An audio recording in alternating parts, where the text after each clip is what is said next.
में सबका हार्दिक स्वागत है। सबके मंगल भक्ति की कामना के साथ आज प्रेरणादायक विषय में दोस्तों प्रेम का सच्चा स्वरूप मानव जीवन को कैसे आशान्वित बनाता है और प्रेम भगवान मर्यादा पुरुषोत्तम भगवान रामचंद्र जी ने प्रेम में मत भरत जब चित्रकूट जा रहे थे तब उनके प्रेम को देखकर जड़ चेतन और चेतन जड़ रूप हो गए और तब भरत ने दर्शन मात्र से जड़ चेतन और चेतन जड़ को जड़ हो चले। तब स्वयं भरत की क्या दशा हुई थी और सो भरत ही जाने। तो इस प्रकार दोस्तों स्वार्थहीन प्रेम ही शुद्ध अलौकिक और उज्ज्वल प्रेम कहलाता है। इसमें न मलिनता है न व्यभिचार है। तो यह तो देदीप्यमान प्रकाश के समान है। सच्चा प्रेम जो होता है सूर्य की तरह नहीं परंतु परम ज्ञानमयी निर्मल ज्योति से युक्त है और अमृत से भी अधिक अमर करने वाला और स्वादिष्ट है। तो दोस्तों इसी सच्चे आनंद के सत्य स्वरूप के लिए हमें प्रयत्न करना चाहिए। प्रत्येक मानव जीवन को अपने जीवन में सच्चे प्रेम की पराकाष्ठा क्षणिक स्वरूप के भोगों से जो वास्तव में दुखी ही हैं वैराग्य करना और उस प्रेममय परमात्मा में मन लगाकर उसे प्रेम करना चाहिए। जिस दिन हमारे प्रेम का अविच्छिन्न स्वरूप होगा उसी दिन परमात्मा की प्राप्ति होना संभव है। तो यदि विश्वास और श्रद्धा के साथ हम परमेश्वर की प्राप्ति की साधना में हमेशा तत्पर होने के लिए मन वचन और कर्म से आस्थावान हो जाएंगे तो हमारे जीवन का अनित्य दुख रूप भ्रांति जो हमारे अंतःकरण में है हमें कभी प्रतीत नहीं होगी और सांसारिक भोगों को मन से त्याग कर उससे वृत्तियां हटाकर उस शुद्ध सच्चिदानंद परमात्मा में अनन्य प्रेम भाव से लगने में तत्पर होने में हम कामयाब भी हासिल करेंगे। तो परमात्मा को प्राप्त करने के लिए प्रेम ही सबसे प्रमुख उपाय है। तो इसी संदर्भ में दोस्तों आज के प्रसंग में अगर हम बात करते हैं तो मानव जीवन में अगर हम इस प्रेम की रामचरितमानस में जिस प्रकार से तुलसीदास जी ने प्रेम की पराकाष्ठा को बताया है तो सच्चा प्रेम इसी के भावों से हम हमारे जीवन में सच्चा प्रेम समर्पण व संवाद से जुड़ा हुआ होता है और इसमें आपसी समझदारी और सहमति होती है। सच्चा प्रेम विश्वास और सत्यनिष्ठा ईमानदारी पर हमेशा जुड़ा रहता है और सच्चे प्रेम में शुद्धता होती है और सच्चे प्रेम में हमारी आत्मा या हमारे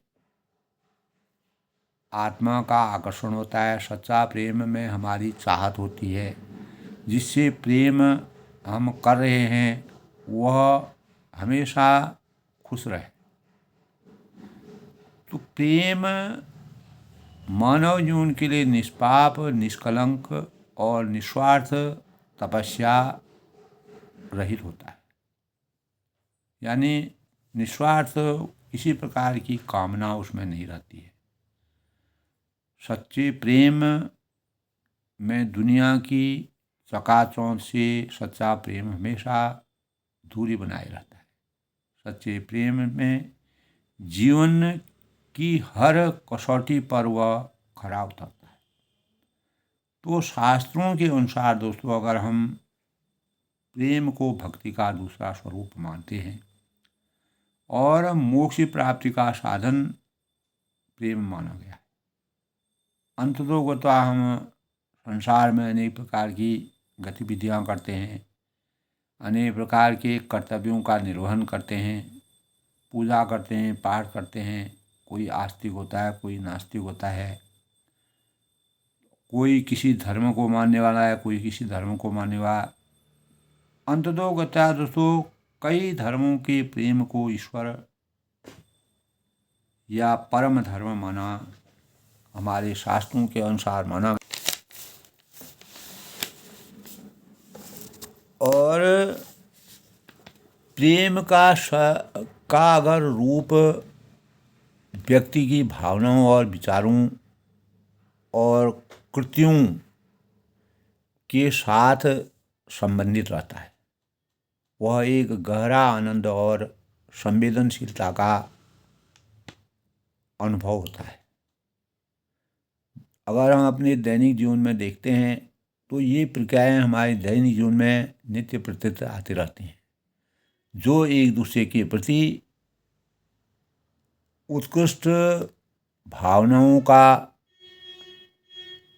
को प्रतिबिंबित करता है और आत्मीयता और समर्थन, समर्पण, सहानुभूति व संबंध के एक माध्यम के रूप में दिखाया जा सकता है। तो जो मन और वचन व आसक्ति के से जुड़ा हुआ रहता है, वही सच्चा प्रेम कहलाता है। अगर हम इसका गूढ़ रूप में अध्ययन करें तो यह एक सच्चा अध्याय यानी एहसास हमारे जीवन में एक अध्याय के समान जुड़ता है। हमारे मस्तिष्क में नहीं बल्कि हमारे दिल में यह जागता है। इसके अंतर्गत यानी अनेक भावनाओं व अलग अलग विचारों का समावेश होता रहता है। तो भक्ति का दूसरा स्वरूप मोक्ष की प्राप्ति का साधन प्रेम माना गया है। तो भगवद गीता के अनुसार दोस्तों कहा गया है कि प्रेम किसी को यानी पाना नहीं बल्कि प्रेम में आदमी खो जाता है। और प्रेम वही है जिसमें त्याग हो, स्वार्थ की भावना न हो, निस्वार्थी हो। प्रेम में त्याग करने से हम अपनी भावना ही नहीं, प्रेम में त्याग के भावों का संचार है। वह मूलभूत शक्ति है जो ब्रह्मांड को बनाए, ब्रह्मांड को हमेशा आगे को संयमित करने के लिए, संचालित करने के लिए भावों का सृजन करता है। भगवान श्री कृष्ण के अनुसार राधा कृष्ण प्रेम दो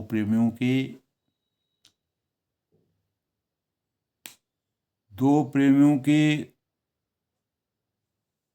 द्वारा साझा की जाने वाली एक निस्वार्थ शुद्ध भावना ही दोस्तों पवित्र सच्चा आरंभ है। और यही सच्चे प्रेम का न आदि है न अंत है। तो इस प्रकार दोस्तों अगर हम प्रेम का सच्चा स्वरूप भगवद गीता के अनुसार अनेक विचारों से समाहित अपने मस्तिष्क को करते हैं तो आज दोस्तों परम दयालु परमात्मा की कृपा से प्रेम के संबंध में कुछ भाव जो हमारे अंतःकरण में आते हैं।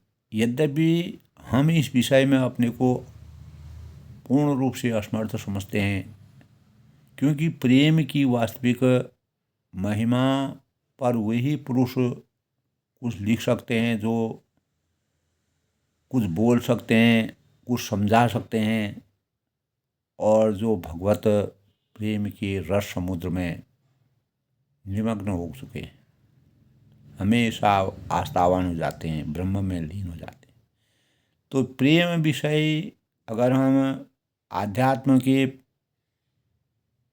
परिवेश में प्रेम का विषय इतना गहन और कल्पनातीत है कि उनकी तह तक विद्वान और ज्ञानी जो विलक्षण प्रतिभा के लोग होते हैं वो भी नहीं पहुंच सकते। फिर वाणी और यानी हमारी वाणी और हमारी जो हम बोलते हैं, सोचते हैं, समझते हैं, वह कोई मायने नहीं रखती। तो शेष, महेश, गणेश एवं सुखदेव तथा नारद आदि जो भगवान के प्रेमियों में सर्व शिरोमणि समझे जाते हैं हमारे शास्त्रों के अनुसार, वे भी जब प्रेम तत्व का सम्यक वर्णन करने से अपने को असमर्थ पाते हैं, तब आज के परिवेश में साधारण मनुष्य तो किसी भी गिनती में नहीं आ सकता है, लेकिन अंतःकरण में जब प्रेम रस की बाढ़ आती है, तब मनुष्य के संपूर्ण अंग पुलकायमान होते हैं और हृदय प्रफुल्लित हो जाता है, वाणी रुक जाती है, स्तब्ध हो जाती है, किंग कर्तव्य विमूढ़ावस्था में मनुष्य चला जाता है और नेत्रों से आंसुओं की धारा बहने लगती है। प्रेम का यही सबसे बड़ा स्वरूप है। सब प्रेम के बाहरी ये चिन्ह है, इसी से इनका वर्णन भी किया जा सकता है। हमारे बाहरी आवरणों में प्रेम किस प्रकार से झलकता है, तो अंतर मन में, हृदय में प्रेम का समुद्र उमड़ आने पर जब प्रेमी उसमें डूब जाता है, पूर्ण रूप से लिप्त हो जाता है, उस अवस्था का वर्णन तो वह स्वयं भी नहीं कर सकता है जो उस प्रेम में लिप्त है। फिर दूसरे की, इसके लिए दूसरा, इस वास्तविक जिससे भगवान से अगर प्रेम बन जाता है,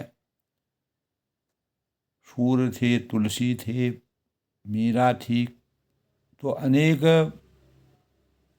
जो भगवानों में पूर्ण रूप से अनेक प्रकार की भावनाओं से उन्होंने भगवान की शक्ति को उजागर किया।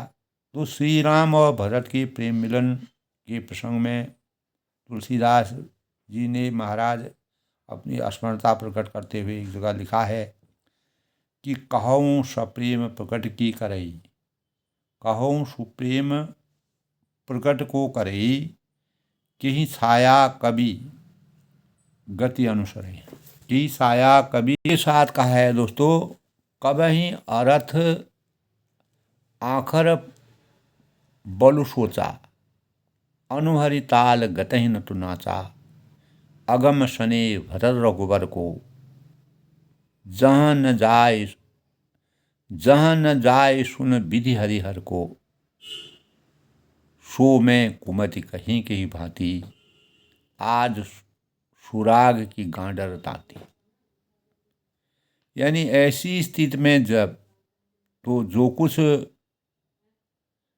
तुलसीदास जी वर्णन कर रहे हैं सो केवल अपने मनो विनोद के लिए ही समझना चाहिए, अपने मन को मनाने के लिए। और जो भी गलतियां होती हैं, वह कहते हैं कि जो भी इस मर्म को जानते हैं वह मुझे क्षमा कीजिए। तो प्रेम का तत्व तो परम रहस्यमय है। जिसने इस तत्व को पहचान लिया वह तो प्रेम में ही बन गया। तो प्रेम के यथार्थ रहस्य को तो दोस्तों पूर्ण रूप से केवल पूर्ण पुरुषोत्तम भगवान श्री वासुदेव ही जानते हैं, अथवा थोड़ा बहुत इनका ज्ञान उनके प्रेमी भक्तों को।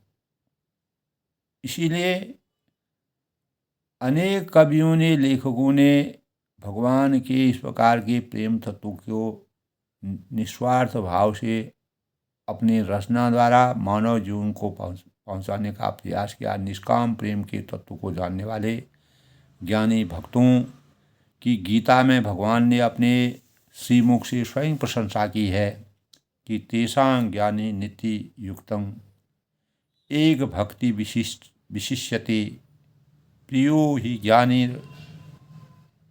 अनर्थमहं स च मम प्रिय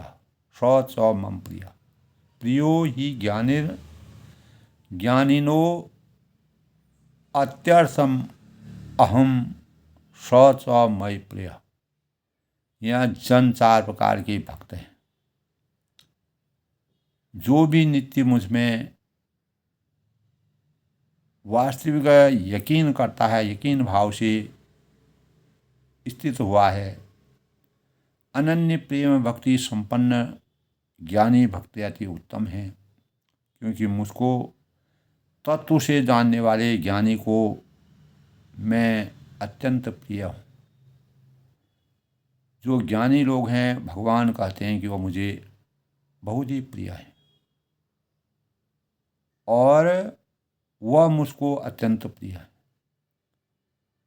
तो तेषां ज्ञानी नित्य युक्तं एक भक्त्यं विक्षिप्यते प्रियो हि ज्ञानिर न उच्यतामहं स च मम प्रिय। उन 4 प्रकार के भक्तों को मैं नित्य मुझ में एक भाव से जो स्थित हुआ है, अनन्य प्रेम जिसने किया है, भक्ति में जो संपन्न है, ज्ञानी भक्त अति उत्तम है। क्योंकि मुझको मेरे तत्व को जानने वाले ज्ञानी को मैं अत्यंत प्रिय हूँ और वह मुझको अत्यंत प्रिय है। तो वास्तव में दोस्तों अगर सूक्ष्म रूप में देखा जाए तो प्रेम भगवान का साक्षात स्वरूप है। जिसको विशुद्ध सच्चे प्रेम की प्राप्ति हो गई वह भगवान को पा चुका है और भगवान प्रेममय हैं। हमारे शास्त्रों में दोस्तों भगवान ही प्रेम करने के योग्य हैं। ऐतवे चाहे जैसे भी हो, हम लोगों को सब प्रकार से भगवान के अनन्य और विशुद्ध प्रेम करने की कोशिश करनी चाहिए। और यहाँ ये हमारे अंतःकरण में अनेक प्रश्न खड़े होते हैं कि भगवान कैसे हैं, उनका क्या स्वरूप है और उनमें प्रेम किस प्रकार से किया जाता है उनसे।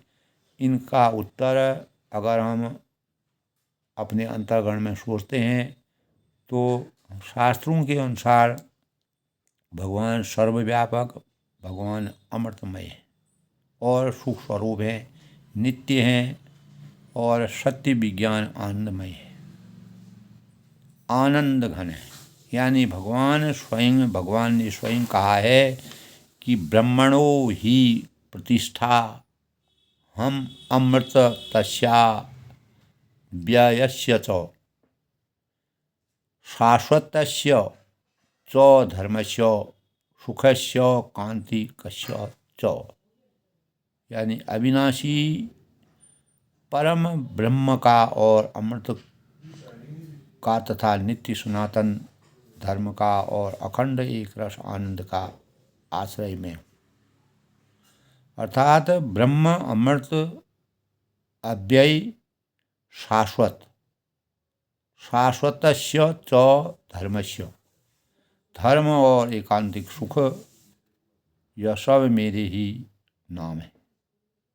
ऐसे परमात्मा समस्त भूत प्राणियों के हृदय में आत्म रूप से निष्ठा भाव से निवास करते हैं। वे कहते हैं कि अहम आत्मा गुडाकेश अहम आत्मा गुडाकेश सर्वभूताशय स्थित अहमादिश्च मध्यं च भूताना अमंत एव च।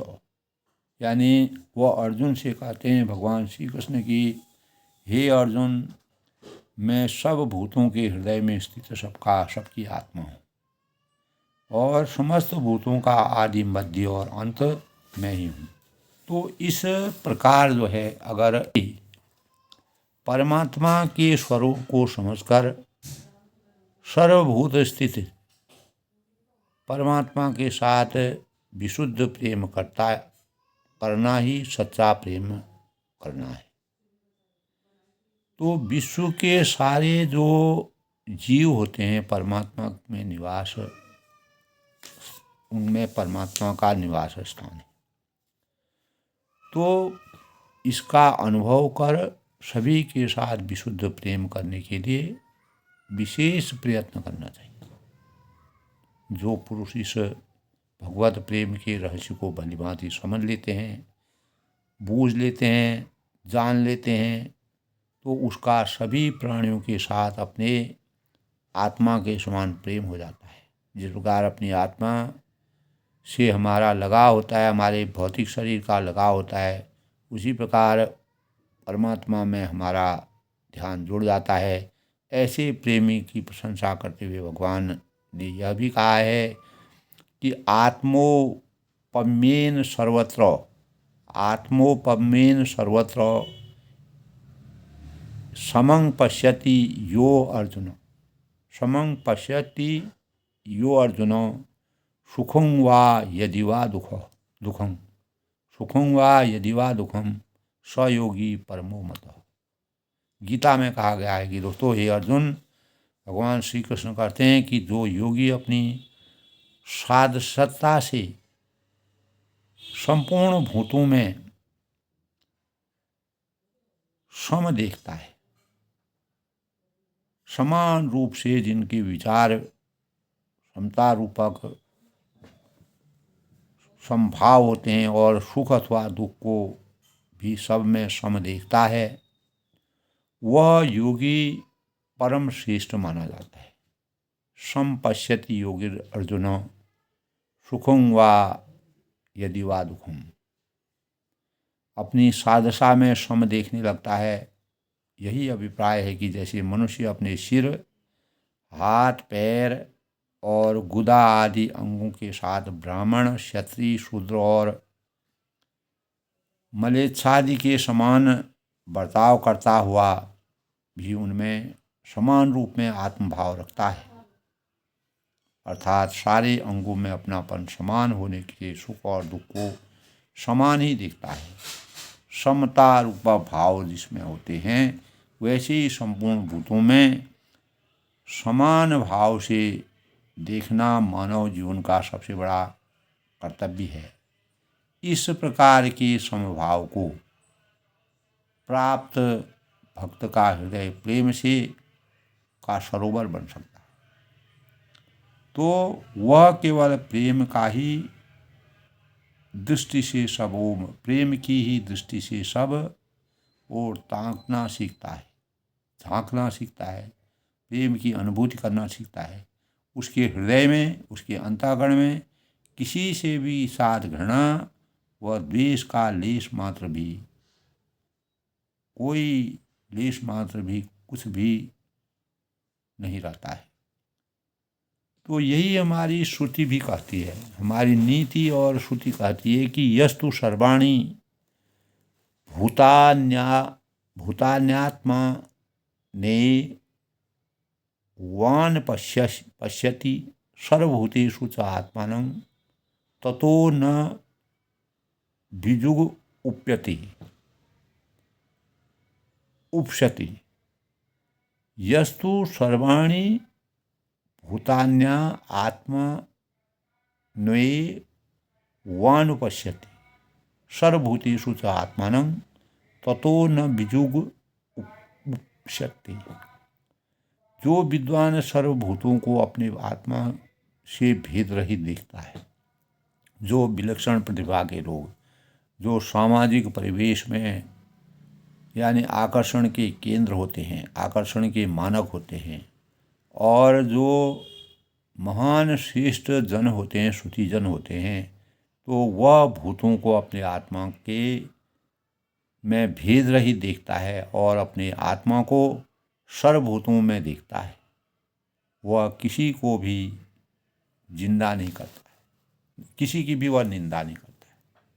ये अनन्यनीय होता है, वह किसी को भी की निंदा नहीं करता है, वह हमेशा सर्वशक्तिमान रहता है। दूसरा, वह तो निंदा करे, उसकी दृष्टि में संपूर्ण संसार एक वासुदेव रूप में हो जाता है। नमो भगवते वासुदेवाय नमः। तो वासुदेव के रूप में वह इस परम तत्व को न जानने के कारण ही प्राय दोस्तों मानव जीवन में राग द्वेष उत्पन्न होता है और परमात्मा को छोड़कर लोग मनुष्य सांसारिक तुच्छ विषय भोगों की ओर दौड़ते हैं और बार बार दुख को प्राप्त करते हैं, दुखों में डूबे रहते हैं। मनुष्य को स्त्री पुत्र धन आदि पदार्थों के सुख समझकर प्रेम करते हैं। उन यानी आपाद रमणीय जो विषयों में उन्हें ही सुख की प्रतीति होती है, वो केवल भ्रांति से होती है। यह हमारे मन का भ्रम है।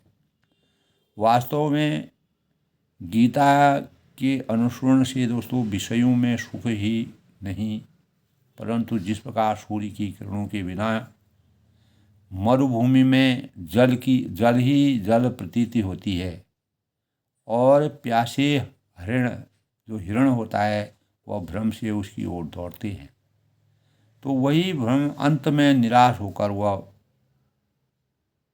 जीवन लीला से सबको समाप्त कर देते हैं।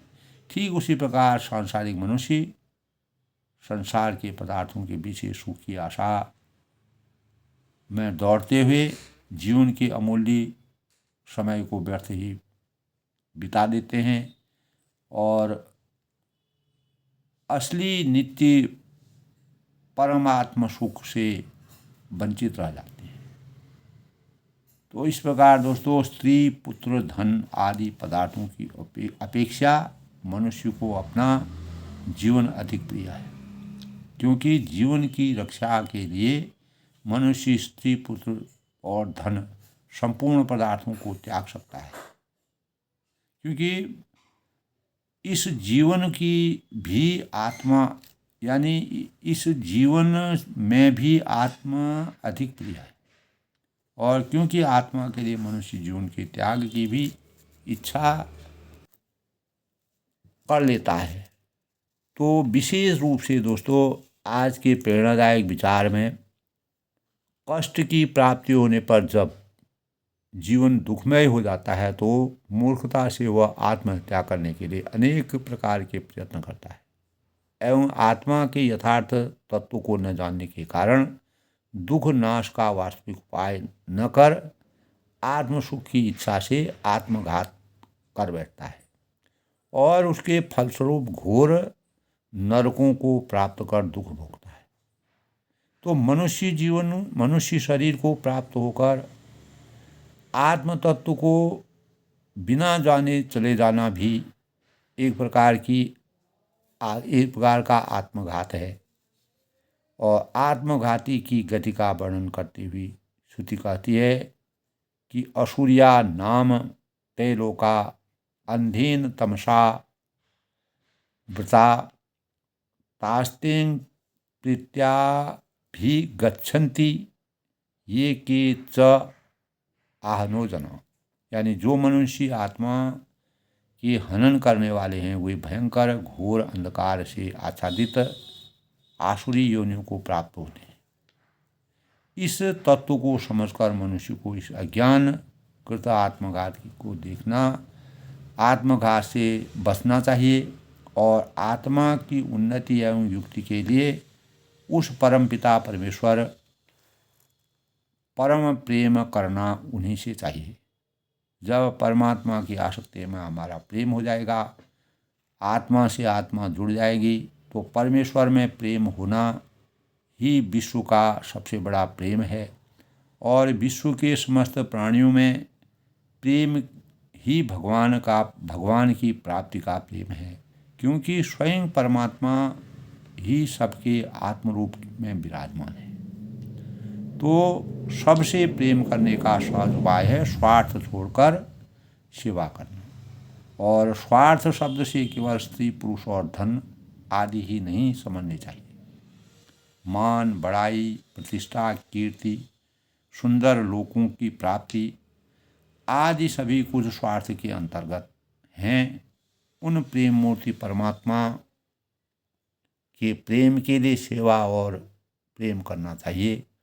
तभी हम मानव जीवन की वास्तविक पराकाष्ठा को प्राप्त करने में सामर्थ्यवान हो सकते हैं। और प्रेम स्वरूप परमात्मा उन प्रेमी पुरुषों को अत्यंत समीप रहते हैं।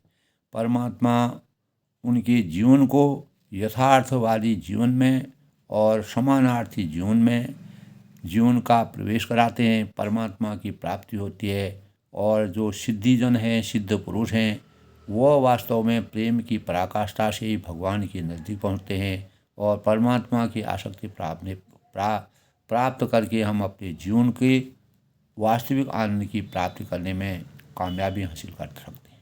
तो आज के प्रेरणादायक विषय में दोस्तों, प्रेम हमारे जीवन का सबसे बड़ा आलिंगन है, हमारे जीवन का सबसे बड़ा आभूषण है। प्रेम हमारे जीवन के लिए सबसे बड़ा वरदान है। इसी से हम परमात्मा की प्राप्ति करने में और मानव चेतना को मानव से जोड़ने के भावों का समावेश अपने अंतःकरण में करके सुंदर मानव रचना और भगवान की प्राप्ति का श्रेय प्राप्त कर सकते हैं। सब लोग सुखी रहें, खुश रहें। इसी प्रकार प्रेरणादायक विचारों में दोस्तों कल किसी नए प्रसंग से आज के प्रसंग में अपनी वाणी को विराम देता हूँ। सब लोग सुखी रहें, खुश रहें, प्रसन्न रहें।